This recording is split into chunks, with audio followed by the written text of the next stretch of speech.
ओम श्री परमात्मने नमः। परमपिता परमात्मा के दिव्यांश सुधीजनों, आप सभी के बीच में हमारी योगा ट्रेनर सुबोध यादव जी हैं और मैं Awasthi's Ayurveda anatomy yoga and spirituality channel की ओर से आप सभी का हार्दिक स्वागत करता हूं। आज वह बैठकर किए जाने वाले आसनों को करेंगी और उसमें से पहला आसन भद्रासन है, तो उसकी वो किनको नहीं करना है ये बताएंगी, फिर किनको करना है वो बताएंगी, फिर वो जो है ये बताएंगी कि उसमें क्या क्या वेरिएशन अगर हो सकते हैं वो क्या होंगे और श्वास प्रश्वास की प्रक्रिया क्या होगी और क्या क्या सावधानियां रखनी हैं और जो है विधि और करके दिखाएंगी। तो सभी कुछ होगा और एनाटॉमी और मेडिकल पॉइंट ऑफ व्यू से भी एक्सप्लेन किया जाएगा।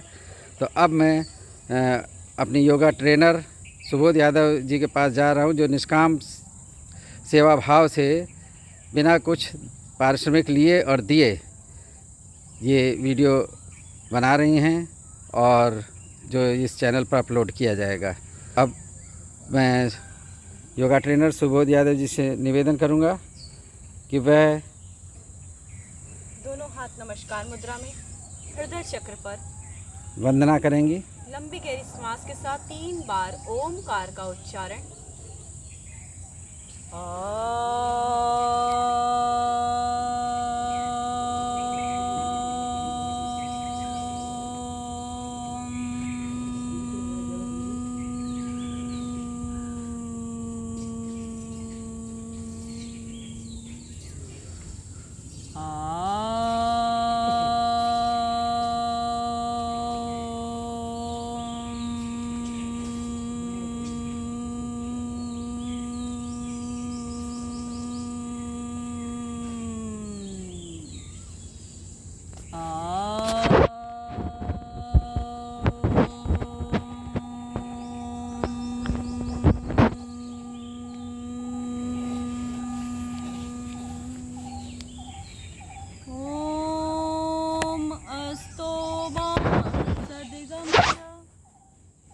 तमसो मा ज्योतिर्गमय मृत्योमामृतं गमय।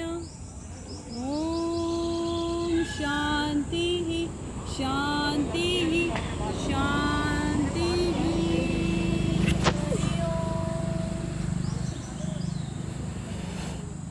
तो पहले आप ये बताइए कि प्रोटोकॉल के अनुसार बैठ करके कौन कौन से आसन करने का विधान बताया गया है, उन आसनों के नाम गिना दीजिए। सबसे पहले प्रोटोकॉल के अकॉर्डिंग बैठ के किए जाने वाले आसनों में भद्रासन, अर्धउष्ट्रासन, उष्ट्रासन, वज्रासन, शशकासन, वक्रासन और उत्तान मंडूकासन बताया गया है जी। तो अब ये बताएं कि आज आप कौन से आसन का अभ्यास कराएंगी। आज हम सबसे पहले भद्रासन का अभ्यास कराएंगे। तो ये जो भद्रासन है, पहले तो ये बताइए कि किस किस को नहीं करना चाहिए। भद्रासन जिन्हें घुटने की गंभीर समस्याएं, आर्थराइटिस, कमर की गंभीर समस्याएं, सियाटिका जैसी बीमारियों में इस आसन को नहीं करना है। और किन किन को करना चाहिए, किन किन के लिए एडवाइस किया जाता है कि वो लोग कर सकते हैं। मेंस्ट्रुअल रिलेटेड प्रॉब्लम्स के लिए बहुत ही अच्छा है ये आसन। यूरिनरी ब्लैडर के लिए, जो भी मूत्राशय से संबंधित रोगों के लिए बहुत ही बेनिफिशियल है ये आसन। गर्भवती महिलाओं के लिए भी ये आसन महत्वपूर्ण है, बहुत अच्छा है, लेकिन ये किसी भी डॉक्टर के, किसी भी प्रशिक्षक के उपस्थिति में ही करना है, अन्यथा नहीं करना है और उनके परामर्श और इस प्रेस्क्रिप्शन से करना है। जी। और शुरू में जो है योगा ट्रेनर से के साथ में रहते हुए सीखेंगे और तब करेंगे। तो इसका एक और दूसरा नाम है मूल बंध आसन। ये मैं ठीक कह रहा हूँ? जी, इसका मूल बंध आसन, बद्ध कोण आसन और इसको इंग्लिश में ग्रेसियस पोज भी कहते हैं। तो ये आपने बताया, अभी तो इसका परिचय दिया। भद्रासन क्यों कहते हैं? हम लोग भद्र मतलब भद्र के आकार में जब बैठे, मतलब अच्छा लगना, ग्रेशियस। हाँ, ग्रेशियस मतलब अच्छा लगना। तो भद्र और ग्रेशियस का माने एक ही है। और मूल बंध जो है एक बंध है, और जिसके आधार पर ये नाम दिया गया है। तो लगभग मूल बंध लगता है इसमें। तो मूल बंध जो लगता है, और पूरा मूल बंध भी लगा सकते हैं। तो मूल बंध आसन है ये। और मूल बंध आसन जो है एनोरेक्टल डिसीजेस के लिए विशेष करके है। एनोरेक्टल डिसीजेस में हम लोग को अर्स यानी कि जो है पाइल्स और भगंदर, भगंदर का मतलब होता है कि जो है फिस्टुला, और जो है फिशर जिसमें कि गुद के रास्ते पे या वैसे थोड़ा सा कटाव सा आ जाता है, क्योंकि जब ज़्यादा कॉन्स्टिपेशन होता है, मलबद्ध होता है, कड़ा होता है, तो जब जोर लगा के कोई रोगी करता है या सामान्य व्यक्ति, तो वहाँ जैसे चाकू से या किसी ब्लेड से कट सा जाता है, तो ऐसे गुद मार्ग कट जाता है। तो उस जगह पे ये मेडिकल पॉइंट ऑफ व्यू से ये एडवाइस किया जाता है आसन। और दूसरी बात है कि मेल और फीमेल में मतलब जैसे गुद भ्रंश होता है, गुद भ्रंश का नाम ये कहा गया, गुद भ्रंश को कहा गया है कि जो है एनल प्रोलैप्स, जो गुद मार्ग है वो बाहर की तरफ निकल आता है। लैट्रिन करते हुए सबका सामान्य रहता है, और उस बाहर जो है लाल सा भाग ऐसे करके बाहर आ जाता है, गुद का मल के साथ वो बाहर आ जाता है। फिर उसको हाथ से या किसी तरीके से फिर अंदर करना पड़ता है। तो ये फर्स्ट सेकंड थर्ड डिग्री का जैसे होता है, तो फर्स्ट प्राइमरी स्टेज है, तो उसमें काफ़ी लाभ कर जाता है। तो स्टेजेस को ये हम लोग रिसर्च में दे भी रखा है, और जो है कुछ विद्यार्थियों को, और मूल बंध पे हमारे डिपार्टमेंट में बहुत काम हुआ है और अभी चल रहा है। और यूरिनरी जो ब्लैडर की डिसीज़ेज़ हैं, जैसे कि रात्रि में ऐसे ही पेशाब का निकल जाना, तो छोटे बच्चों में तो वैसे ही होता है, लेकिन बड़े होने के बाद भी अगर निकल रहा है तो ये मूल बंध जो है आसन और मूल बंध बहुत ही बेनिफिशियल होता है। तो उसका आज अभ्यास कराएंगी। तो मेडिकल पॉइंट ऑफ व्यू से बताया। और फीमेल्स में मैं बता दूं कि यूट्रस का प्रोलैप्स होता है फर्स्ट सेकंड थर्ड डिग्री। जैसे डिलीवरी के बाद विशेष करके कुछ महिलाओं के साथ ये हो जाता है कि यूट्रस जो है बाहर की ओर निकलने लगता है, तो कभी कभी जो है वो जननांगों से थोड़ा और भी बाहर आने लगता है, तो उसमें ये आसन बहुत ही लाभकारी होता है। तो मेडिकल पॉइंट ऑफ व्यू से जो है ये एनोरेक्टल जो डिसऑर्डर्स हैं उसमें बहुत बेनिफिशियल है। और तो चिकित्सक और जो योगा ट्रेनर की परामर्श से ही ये डिसीज़ेज़ में करना चाहिए, क्योंकि वो किस डिग्री की किस स्टेज की बीमारी है वो चिकित्सक ही बताएंगे, और वो उनको वो प्रेस्क्राइब की जा सकती है कि नहीं, क्योंकि उसमें और भी बहुत सारी सावधानियाँ, ये तो हमने संक्षेप में बताया। वो एक कुशल प्रशिक्षक या चिकित्सक ही लोग जानते हैं, और उसकी विधि क्या है ये योगा ट्रेनर बताएंगे, और अभी हम लोग इस वीडियो में प्रस्तुत भी कर रहे हैं। तो एक चीज़ और आप बताने का कष्ट करें कि जो है इसमें श्वास प्रश्वास की प्रक्रिया क्या रखते हैं? श्वास प्रश्वास की प्रक्रिया इसमें सामान्य रहेगी। किसी भी प्रकार का जोर ज़बरदस्ती और रोकना नहीं है श्वास को, श्वास सामान्य रहेगी। चलिए ठीक बताया। अच्छा, तो अब पहले आप एक बार करके दिखाइए। ये तो जो है देखिए सुखासन में पद्मासन, सुखासन में नहीं पद्मासन में बैठी हुई हैं। तो जो अगर पद्मासन में नहीं लगा सकते तो वो लोग जो है सुखासन में बैठेंगे। सुखासन में बैठ के दिखा दीजिए ज़रा, क्योंकि बहुत से लोग पद्मासन नहीं लगा पाते, मोटे हैं या वैसे हैं, तो एक पैर के ऊपर एक पैर रख लेते हैं, चाहे कोई सा भी पैर किसी भी पैर पर रख सकते हैं, क्रॉस कर लेते हैं, दूसरे तरीके दूसरा पैर ऊपर करके दिखा दीजिए। तो ऐसे ये जो है बैठ गए। तो इनमें से किसी भी तरीके से ये तो सुखासन कहलाता है। अब जो है आप जो आसन बता रही हैं कि भद्रासन, भद्रासन कैसे लगाया जाता है, तो उसको लगा के बताइए।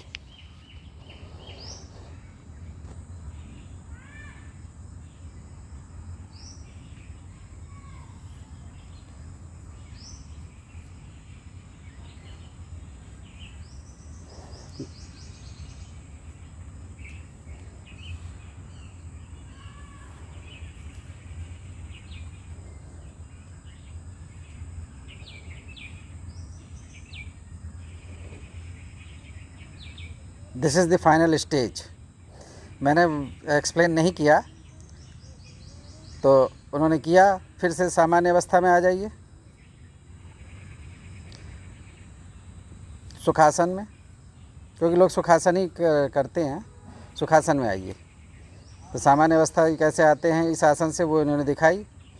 अब सुखासन से आप वर्ड्स में एक्सप्लेन करते हुए स्वयं एक्सप्लेन करिए कि आप कौन कौन सा स्टेप ले रही हैं, और करते भी चलिए। जो स्टेप आप लेंगी उसको वर्ड्स में बोलेंगी, शब्दों में बोलेंगी, बयान करेंगी। हाँ ठीक है, चलिए तेज़ आवाज़ में।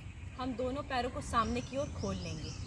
आप दोनों हाथ का सपोर्ट लेकर भी दोनों पैर को सामने की ओर खोल सकते हैं, बहुत ही आराम से, किसी भी प्रकार का कोई भी झटका नहीं। दोनों पैर को सामने खोलकर दंडासन की स्थिति में बैठ जाइए। इसे दंडासन कहते हैं। पंजे अपनी तरफ खिंचे हुए, कमर पूरी सीधी, घुटने नीचे दबे हुए दंडासन की स्थिति में सर्वप्रथम बैठ जाएं। धीरे धीरे कुछ सेकंड दंडासन में बैठने के बाद धीरे से एक पैर को अपने खोलें और दूसरे पैर को भी जितना आप खोल सकते हैं, बहुत ज़्यादा नहीं, यथाशक्ति जितना आप खोल सकते हैं उतना ही खोलेंगे। उसके बाद धीरे से एक पैर के घुटने को मोड़ते हुए अपने गुदामाल के पास इस पैर को सेट करेंगे। उसके बाद धीरे से दूसरे पैर को भी फोल्ड करते हुए, मोड़ते हुए इसको भी सेट करेंगे। देन धीरे से हाथ का सपोर्ट लेके अपने आप को बैलेंस करेंगे और आगे लाने का आपने प्रयास किया है हिप रीजन को पूरे को, और उससे जो है गुद मार्ग के पास लगाने के लिए आपने आगे की तरफ लाई। उसके बाद यहाँ पर दोनों हाथ को ज्ञान मुद्रा की पोजीशन में बनाकर घुटने पे रख लेंगे। फिर धीरे धीरे श्वास भरेंगे, धीरे धीरे श्वास छोड़ेंगे।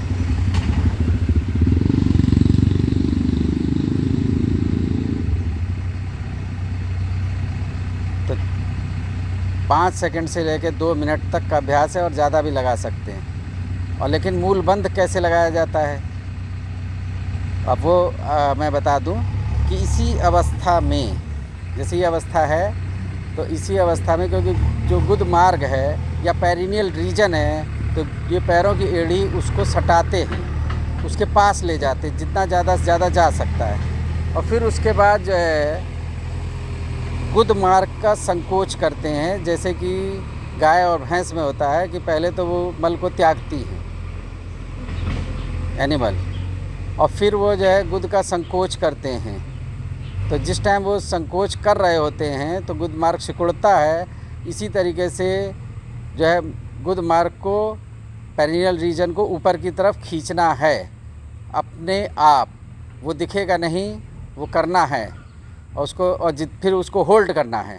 उसको कितनी देर आप रोक सकते हैं, वो रोकने का प्रयास करना है। फिर वो जो है फिर आपने को छोड़ना पड़ेगा, एक स्टेज तक ही आप रोक पाएंगे, फिर छोड़ के फिर छोड़ दें, और फिर थोड़ी देर बाद फिर उसका संकोच करें। ऐसे करते हुए एक बार में 10-15 बार या जितनी बार कर सकते हैं उतना करें।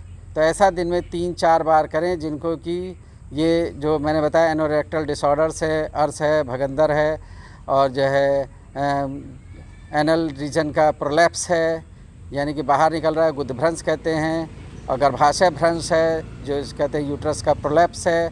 तो उन चीज़ों को करेंगे तो उसमें लाभ मिलेगा, निश्चित लाभ मिलता है। क्योंकि जो हमारे डिपार्टमेंट में रिसर्च हुई है मेरे अंडर में, तो वो ये जो है हमने टॉपिक दिए थे, और एक कैंडिडेट हैं तो उनको हमने जो है यूरिनरी ब्लैडर से जो मतलब पेशाब अपने आप निकल आता है, उस स्थिति में भी उनको दिया था। उस पर हम लोग कभी विशेष चर्चा बाद में करेंगे, तो पूरा रिसर्च पेपर प्रेजेंट होगा, तो उसमें भी ये लाभ पाया गया है। तो इस तरीके से होता है। और उसी के साथ क्योंकि ये जो है कॉन्स्टिपेशन या कब्ज़ के कारण होता है, तो कब्ज़ की भी साथ में चिकित्सक से चिकित्सा कराते हैं, और उससे संबंधित भी आसन करे जाते हैं। तो ये जो है उन्होंने आज आसन को, ये मैंने मेडिकल पॉइंट ऑफ व्यू से बताया। अब वो फिर से आप जो है जैसे सामान्य स्थिति में कैसे आएंगी वो भी एक्सप्लेन करिए। धीरे धीरे एक चीज़ का और विशेष ध्यान देंगे, जिनका पैर बहुत आगे तक नहीं आता है वो थोड़ी ही दूर पर रखेंगे, ज़्यादा प्रयास नहीं करेंगे, ज़बरदस्ती नहीं करेंगे। पहले धीरे धीरे ही पैर जितना आपका आए उतना ही रखेंगे। अगर किसी का पैर इतना ही आता है तो वो इतना ही रखेगा, फिर उसको धीरे धीरे ही आगे लाने का प्रयास करेगा। जैसे जैसे अभ्यास बढ़ेगा वैसे वैसे पैर आपके आगे। तो ऐसा मोटापे के कारण होता है, और या जॉइंट में प्रॉब्लम है, कोई स्टिफनेस है, अर्थराइटिस है। अर्थराइटिस वालों को तो वैसे भी नहीं करना है, क्योंकि घुटने वो ज़्यादा मोड़ते हैं तो उसमें समस्या होती है, दर्द बढ़ जाता है। तो अर्थराइटिस वालों को ये नहीं करना है। और हल्का दर्द है अगर तो कर भी सकते हैं, क्योंकि उससे तो थोड़ा सा आराम मिलता है। तो अगर ज़्यादा समस्या नहीं है तो कर सकते हैं, चिकित्सक से राय लेनी पड़ेगी। और ये जो पैर हैं गुदमार्ग के पास नहीं पहुंच पा रहे क्योंकि मोटापे से या उससे, तो जितना जा रहे हैं उतना करें, धीरे धीरे अभ्यास करेंगे तो वो धीरे धीरे जाने लगेंगे। और मोटापे को कम करने के लिए फैट को कम करने वाले भी आसन करेंगे, क्योंकि एक ही आसन से सारे लाभ नहीं मिलते, दूसरे भी आसन सहयोगी होते हैं, उनको प्रयोग में लाया जाता है। तो पैरों को फिर वो धीरे धीरे उसी पोजीशन हाँ। में पहले एक पैर को खोलेंगे बहुत ही आराम से, फिर दूसरे पैर को खोलेंगे बहुत ही आराम से, फिर धीरे से दोनों पैर को सामने की ओर लाएंगे, दंडासन की स्थिति में बैठ जाएंगे। उसके बाद फिर धीरे से सुखासन की स्थिति में आ जाएंगे। तो अब आप सुखासन में हैं, अब फिर से स्टार्ट करेंगी और मैं उसमें बताऊंगा कि कौन कौन सी एनाटॉमी के हिसाब से क्या क्या लाभ हैं। तो जी, जब आप सुखासन में बैठे हैं तो वर्टिब्रल कॉलम जो है, मेरुदंड बिल्कुल सीधा है, गर्दन सीधी है और ध्यान की मुद्रा है। तो ब्रेन का डेवलपमेंट हो रहा है, संतुलन बन रहा है और मन को शांति मिल रही है, शरीर को शांति मिल रही है, बॉडी रिलैक्स हो रही है, मसल्स में कोई भी जो है स्ट्रेन नहीं लेंगे, तनाव नहीं बनाएंगे। आसनों में सुख आसन कहलाता है, मतलब रिलैक्स रखा जाता है मसल्स को। ये करेंगे तो पहला स्टेप तो ये हुआ। इसमें जो है ये आप देखिए कि जो मतलब अपर लिम्ब है यानी कि बाहु है, तो वो जो है एल्बो जॉइंट पे मुड़ी हुई है और उंगलियां भी जो इंडेक्स फिंगर है वो थंब से मिली हुई है और ये तीनों फिंगर स्ट्रेट हैं, जैसे पाम खुला रहता है। तो ये ध्यान मुद्रा है। ध्यान मुद्रा में ऐसे हाथ को रखा जाता है और मुद्राएं अलग अलग हैं। यहाँ पे केवल इसी मुद्रा की एक्सप्लेन कर रहे हैं। और आँखें जो है नीचे की तरफ बंद कर भी सकते हैं, मंत्रों का भी जाप कर सकते हैं इस अवस्था में। अब उनके बाद जो है दूसरा स्टेप करेंगे कि एक दोनों हाथ से एक पैर को देखिए पकड़ा, सीधा किया और नी जॉइंट को पकड़ के सीधा कर रही हैं, क्योंकि नी जॉइंट के ऊपर कोई प्रेशर ना बने, इसलिए उन्होंने जो है देखिए घुटने या नी जॉइंट या जानू को पकड़ करके सीधा किया है और दंडासन में आ गए, दोनों पैर मिला लिए हैं और तलवों को थोड़ा इन्होंने उठाया भी है। तो इस तरीके की स्थिति, ये दंडासन हुआ। अब दंडासन के बाद दोनों एक पैर को फैलाएंगे, पकड़ करके देखिए उठा रही हैं, ये नी जॉइंट से पकड़ करके उठा के गैप बना रहे हैं, दोनों पैरों के बीच में दूरी बनाई, जितनी मैक्सिमम बन सकती उतनी बनाई। और फिर उसके बाद एक पैर को पकड़ा, दूसरे पैर से सहायता लिए एंकल जॉइंट के पास से और पेरिनियम यानी कि गुदमार्ग के पास जो है उसको ले गए और जितनी दूर जा सके उतना ले जाना है, ज़्यादा जोर नहीं लगाना। अगर गुदमार्ग तक नहीं भी जा रहा है तो कोई बात नहीं, ऐसे दूसरे पैर को किया।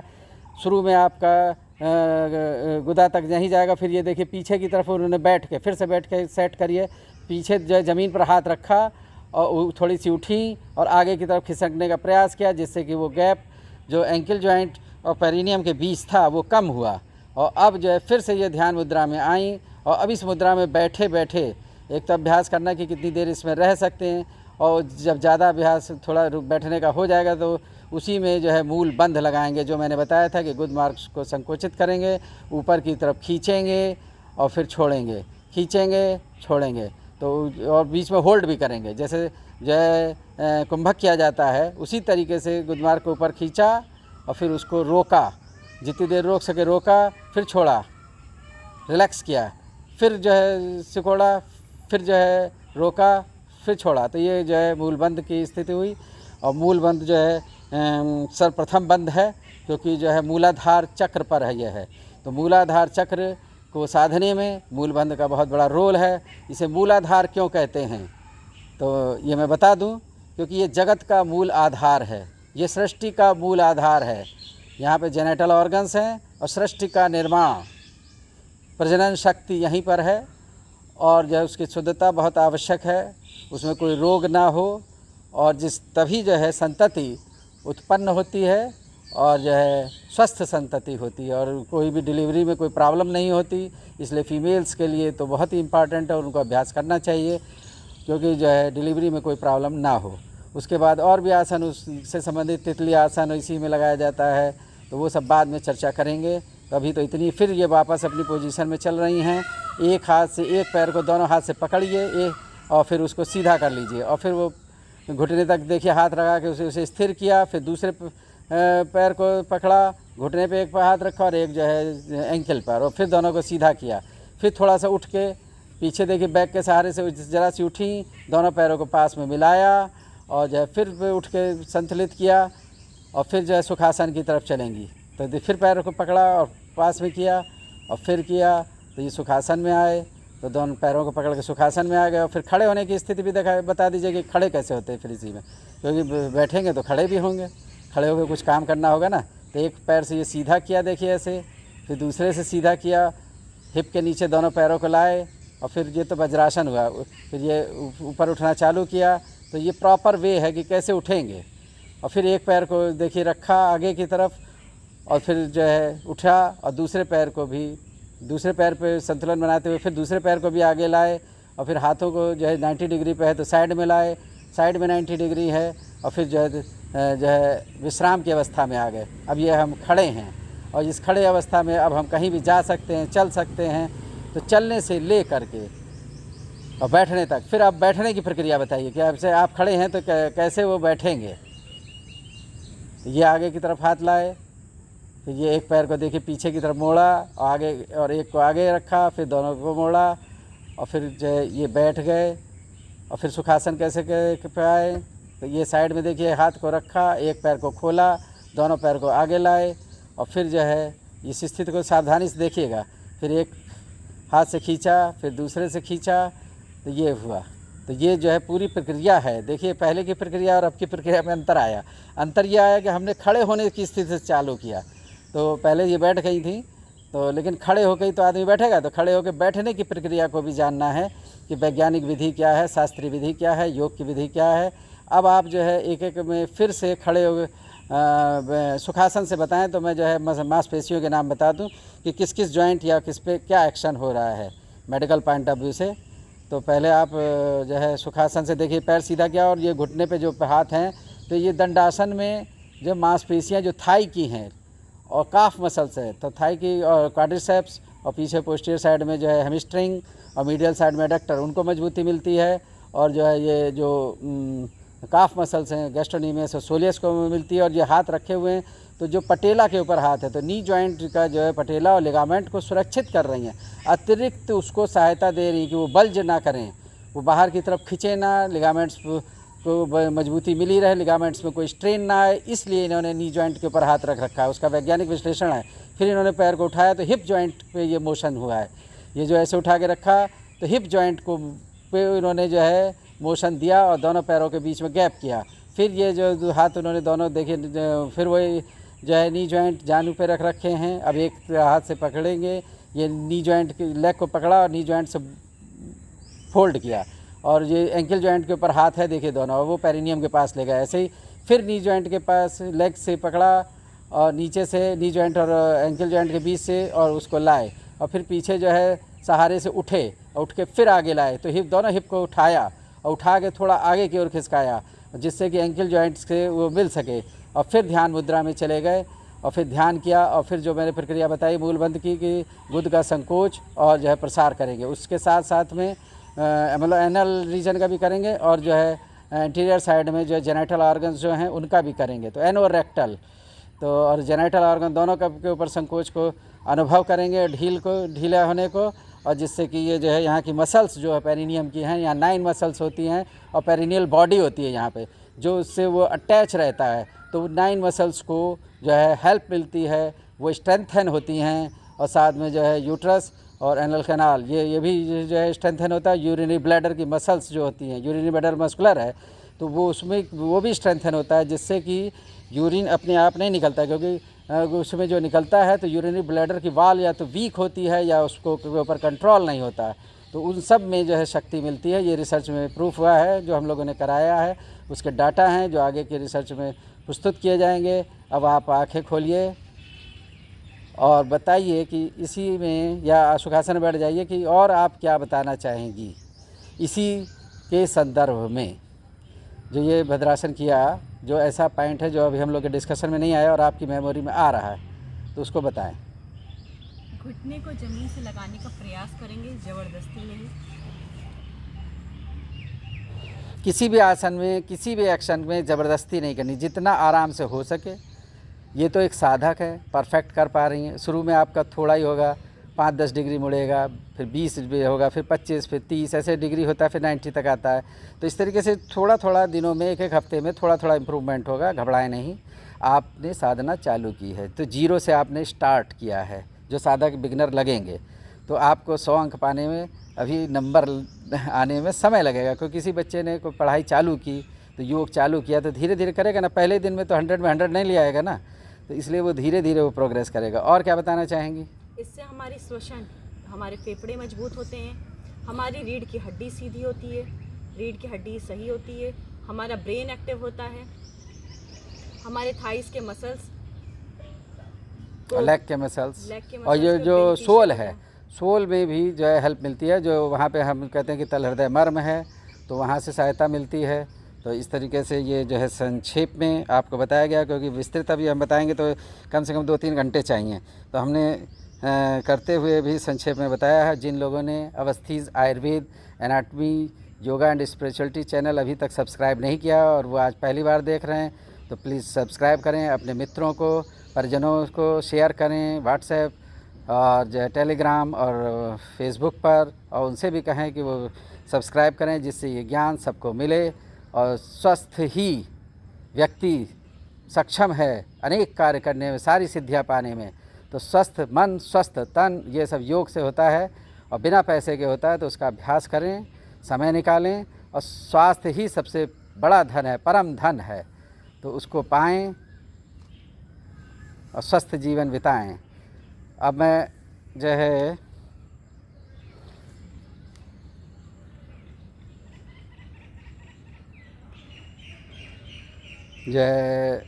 सुबोध यादव जी अब सभी की सुख शांति समृद्धि के लिए प्रार्थना करेंगी।